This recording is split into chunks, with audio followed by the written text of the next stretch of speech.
மனதிறங்கி எங்களுக்கு உதவி செய்ய வேண்டும் என்று சொன்ன போது இயேசு சொல்லுகிறார், நீங்கள் விசுவாசித்தால் என்று அல்ல, நீ நீ நீ நீ அப்படிங்கிறார்.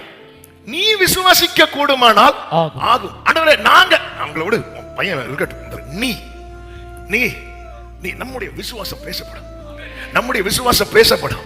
ஆண்டவர் இந்த இடத்துல அவன் பையன் கிட்ட விசுவாசம் இருக்கா விசுவாசம் இல்லையானே பார்க்க விரும்பல.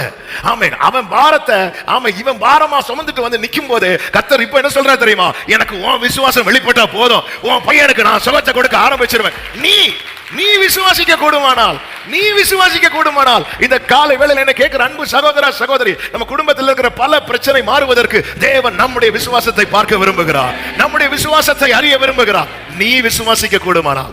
4 வாலிபர்கள் அந்த திமிராத காரனை கீழே இறக்கி வச்சதும் நான் அவர்களுடைய விசுவாசத்தை கண்டு அவங்க விசுவாசத்தை பார்க்கிறார். நீ விசுவாசிக்க கூடுமானா. இப்பதான் அவன் உண்மையில கத்துறான், எனக்கு உதவுங்க. ஹல்லேலூயா. முதல்ல எப்படி கேட்கறான் தெரியுமா? எங்களுக்கு உதவுங்கன்னு. இப்ப என்ன கேட்கறான் தெரியுமா?